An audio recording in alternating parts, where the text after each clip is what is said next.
નમસ્કાર. આજની આ રસપ્રદ સમજૂતીમાં આપણું સ્વાગત છે, જ્યાં આપણે ગુજરાતના બે અદ્ભુત સાંસ્કૃતિક સ્તંભોની વાત કરવાના છીએ. આ એક એવી સફર છે જેમાં એક તરફ છે અત્યંત ભવ્ય અને ઐતિહાસિક સ્થાપત્ય, અને બીજી તરફ છે એક એવી કાલાતીત લોકકથા જે સદીઓથી આપણા જીવનમાં વણાયેલી છે. તો ચાલો આ અદ્ભુત વિષયને વધુ નજીકથી જાણીએ. તો ચાલો આપણે આજની આ યાત્રાની રૂપરેખા જોઈ લઈએ.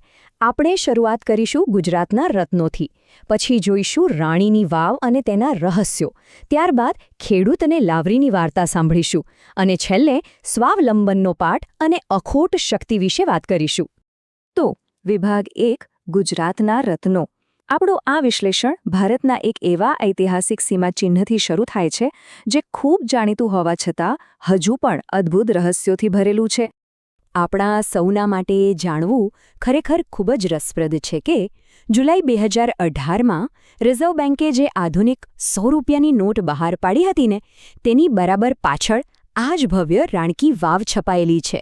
વિચારો, ગુજરાતી સ્થાપત્યનો આ ઉત્તમ નમૂનો રોજ આપણા સૌના હાથમાંથી પસાર થાય છે, પણ કદાચ આપણે તેની ભવ્યતા પર એટલું ધ્યાન નથી આપતા. વિભાગ 2, રાણીની વાવ. ચાલો પાટણમાં સરસ્વતી નદીના કિનારે આવેલી આ સ્થાપત્યની અજાયબીને થોડી વધુ નજીકથી સમજીએ, કારણ કે આ માત્ર કોઈ સામાન્ય કૂવો નથી હો. આ વાવ રાણી ઉદયમતીએ તેમના પતિ રાજા ભીમદેવ સોલંકીની યાદમાં બનાવી હતી. અને આ કોઈ નાનું સૂનું બાંધકામ નથી. જમીનની અંદર જતી આખી 7 માળ ઊંડી જળ સંચય પ્રણાલી છે. સાચા અર્થમાં એક એન્જિનિયરિંગ માસ્ટરપીસ. પ્રાચીન સમયમાં જ્યારે પાણીની ખેંચ રહેતી, ત્યારે પાણીની શુદ્ધતાનું સન્માન કરવા માટે તેને જમીનની અંદર જતા એક ઊંધા મંદિર તરીકે ડિઝાઇન કરવામાં આવી હતી. અદ્ભુત, ખરું ને? અને જો આપણે આ વાવની દિવાલો પર નજર કરીએ તો ત્યાં કોતરેલા જટિલ શિલ્પો ખરેખર મન મોહી લે તેવા છે. આ કલાકૃતિઓએ એક સામાન્ય જળ સ્ત્રોતને જાણે કે એક દિવ્ય મંદિરમાં ફેરવી દીધો છે. અહીં ભગવાન વિષ્ણુના દશાવતાર ખૂબ જ આકર્ષક રીતે કંડારવામાં આવ્યા છે. સાથે જ દેવી લક્ષ્મી, પાર્વતી, વિઘ્નહર્તા ગણેશથી લઈને બ્રહ્મા, કુબેર, ભૈરવ અને સૂર્યદેવની મૂર્તિઓ પણ જોવા મળે છે. આ બધું જ આ વાવને એક પવિત્ર તીર્થસ્થાન જેવી અનુભૂતિ કરાવે છે. હવે જોઈએ વિભાગ 3, વાવના રહસ્યો. જુઓ, આ માળખું માત્ર એની સુંદરતા પૂરતું જ સીમિત નહોતું. સોલંકી સામ્રાજ્ય માટે તેના કેટલાક અત્યંત મહત્વના અને છુપા ઉપયોગો પણ હતા. જેમ કે અહીં ભેગા થતા પાણીનું આયુર્વેદિક મહત્વ ખૂબ મોટું હતું. એવું ચોક્કસપણે માનવામાં આવતું હતું કે આ વાવના પાણીમાં ખાસ ઔષધીય ગુણો રહેલા છે, જે તાવ જેવી બીમારીઓને મટાડવાની ગજબની તાકાત ધરાવતા હતા. અને આ વાત તો કદાચ સૌને ચોંકાવી દેશે. આ વાવની નીચે એક નાનકડો દરવાજો છે, જ્યાંથી એક ગુપ્ત ટનલ શરૂ થતી હતી. અને આ ટનલ કેટલી લાંબી હશે? પૂરા 30 કિલોમીટર. જી હા, છેક સિદ્ધપુર સુધી આ ટનલ લંબાતી હતી. અત્યારે ભલે તે માટી અને પથ્થરોથી બંધ થઈ ગઈ હોય, પરંતુ એ જમાનામાં યુદ્ધ કે કટોકટીના સમયે રાજવી પરિવાર માટે આ એક બચાવનો અત્યંત સુરક્ષિત અને ગુપ્ત માર્ગ હતો.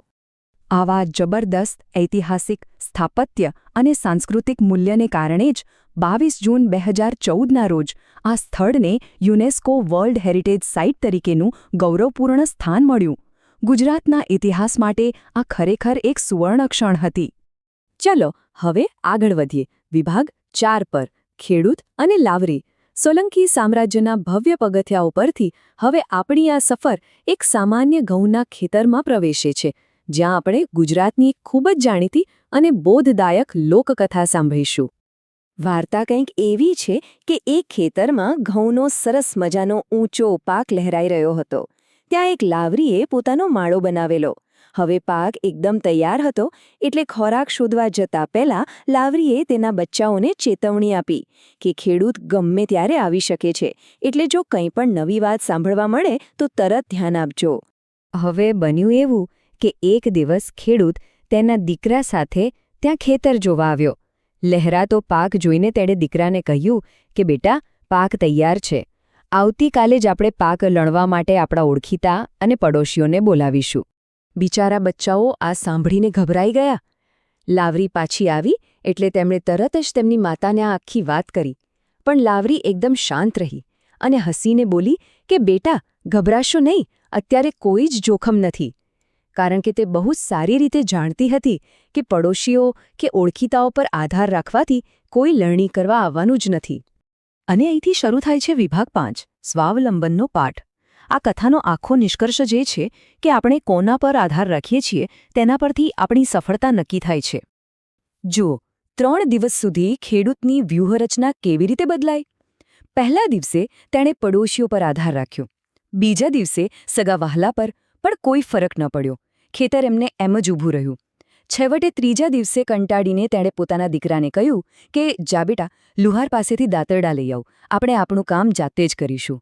બસ આ જ સૌથી મોટો ટર્નિંગ પોઈન્ટ હતો. જે ક્ષણે ખેડૂતે બીજા પર આધાર રાખવાનું છોડી દીધું અને પોતાની જાત પર વિશ્વાસ મૂક્યો કે તરત જ લાવરી સમજી ગઈ કે હવે ખરેખર ખતરો આવી ગયો છે. તેણે ફટાફટ પોતાનો માળો બીજી જગ્યાએ ખસેડી લીધો અને સાંજ પડતા સુધીમાં તો ખેતરમાં પાક લણાઈ પણ ગયો. બીજા પર આધાર એટલે માત્ર વિલંબ અને પોતાના પર આધાર એટલે જ્વલંત સફળતા. અને છેલ્લે વિભાગ 6 અખૂટ શક્તિ.